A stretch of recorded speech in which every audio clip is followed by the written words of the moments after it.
जय श्री कृष्ण, राधे राधे। उपस्थित हैं फिर एक नए वीडियो और एक नई जानकारी के साथ।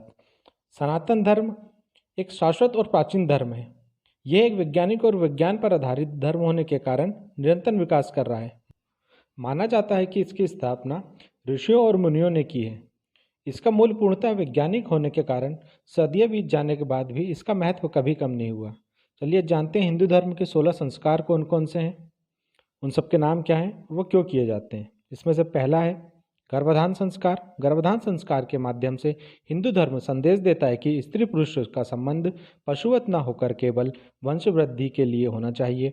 मानसिक और शारीरिक रूप से स्वस्थ होने पर, मन प्रसन्न होने पर गर्भ धारण करने से संतान स्वस्थ और बुद्धिमान होती है। दूसरा संस्कार पुंसवन संस्कार। गर्भ धारण के 3 माह बाद गर्भ में जीव के संरक्षण और विकास के लिए यह आवश्यक है कि स्त्री अपने भोजन और जीवन शैली को नियम अनुसार करे। इस संस्कार का उद्देश्य स्वस्थ और उत्तम संतान की प्राप्ति है। माता पिता उनके अच्छे जीवन के लिए वैदिक मंत्रों से इस संस्कार को करते हैं। तीसरा है सीमंतोन्नयन संस्कार। इसमें गर्भ धारण करने के बाद 6ठे या 8वें माह में किया जाता है। इस माह में गर्भपात होने की सबसे अधिक संभावनाएं होती हैं। यह इन्हीं महीनों में प्री मैच्योर डिलीवरी होने की सर्वाधिक संभावना होती है। गर्भवती स्त्री के स्वभाव में परिवर्तन लाने, स्त्री के उठने बैठने, चलने, सोने आदि की विधि आती है। मेडिकल साइंस भी इस महीनों में स्त्री को विशेष सावधानी रखने की सलाह देता है। भ्रूण के विकास और स्वास्थ्य बालक के लिए आवश्यक है।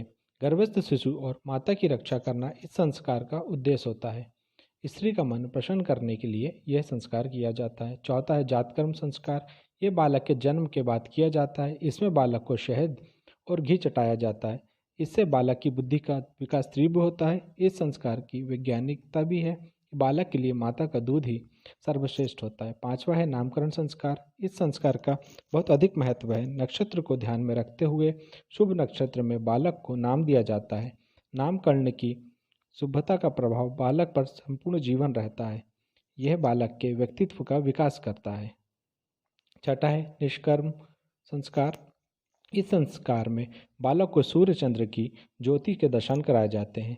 जन्म के 4थे मास में यह संस्कार किया जाता है। इस दिन से बालक को बाहरी वातावरण के संपर्क में लाया जाता है। शिशु को आसपास के वातावरण से अवगत कराया जाता है।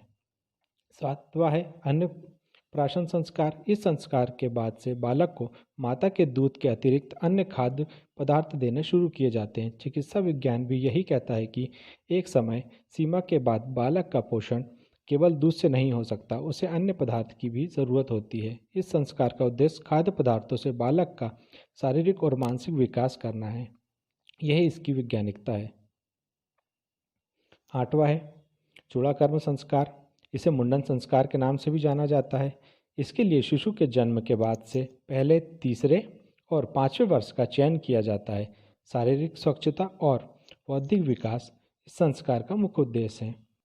माता के गर्भ में रहने के समय और जन्म के बाद दूषित कीटाणुओं से मुक्ति करने के लिए यह संस्कार किया जाता है। स्वच्छता से शारीरिक, मानसिक और बौद्धिक विकास अधिक गति से होता है। ये विज्ञान भी मानता है, इसलिए ये संस्कार किया जाता है। विद्यारंभ संस्कार। विद्यारंभ का अभिप्राय बालक को शिक्षा के प्रारंभिक स्तर से परिचित कराना है। प्राचीन काल में जब गुरुकुल की परंपरा थी तो बालक को वेद अध्ययन के लिए भेजने से पहले घर में अक्षर का बोध कराया जाता था। माँ बाप तथा गुरुजन पहले उसे मौखिक रूप से श्लोक, पौराणिक कथाओं आदि का अभ्यास करा देते थे ताकि गुरुकुल में कठिनाइयाँ ना हो। हमारा शास्त्र विद्या अनुरागी है। विद्या अथवा ज्ञान ही मनुष्य की प्रारंभिक उन्नति का साधन है। शिक्षा विज्ञान की ओर प्रथम कदम है, यही ये संस्कार बताता है। 10वां है संस्कार कर्णभेद संस्कार। 10वां संस्कार कर्णभेद संस्कार है, जिसे कर्ण छेदन संस्कार भी कहा जाता है। कान हमारे श्रवण द्वार हैं। कर्ण वेदन से व्याधियां दूर होती हैं तथा किसी बात को समझने की शक्ति बढ़ती है। 11वां है यज्ञोपवीत संस्कार। यज्ञोपवीत संस्कार को उपनयन संस्कार भी कहते हैं। इस संस्कार में जनेऊ धारण कराया जाता है। 12वां है वेदारंभ संस्कार। वेदारंभ संस्कार में वह बालक गुरुकुल आदि में जाकर वेदों उपनिषदों की पढ़ाई करते हैं। वक्त बदलने के साथ गुरुकुल में न जाकर वह शिक्षा के लिए स्कूल में जाकर पढ़ाई करते हैं।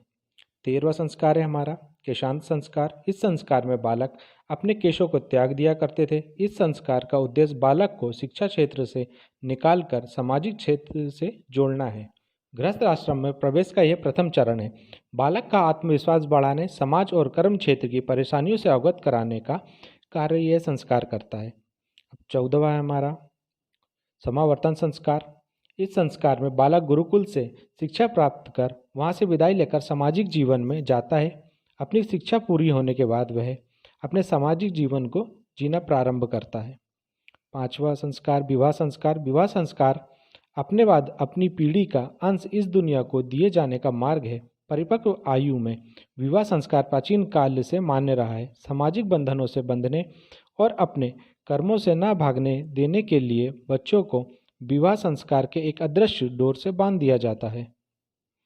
अंतिम है अंत्येष्टि संस्कार। श्राद्ध संस्कार सबसे आखिर का संस्कार है, जिसमें व्यक्ति का अंतिम संस्कार होता है। जब मनुष्य का शरीर इस संसार के कर्म करने योग्य नहीं रह जाता, मन की उमंग भी समाप्त हो जाती है, तब इस शरीर का जीव उड़ जाता है। पंच तत्वों से बने इस नाश्वर शरीर के दाह संस्कार का विधान है। ओम नमः शिवाय। दोस्तों, आशा करता हूँ आपको दी गई जानकारी पसंद आई होगी। अंत तक बने रहने के लिए आप सबका धन्यवाद। मिलते हैं फिर एक नई वीडियो और एक नई जानकारी के साथ। ओम नमः शिवाय।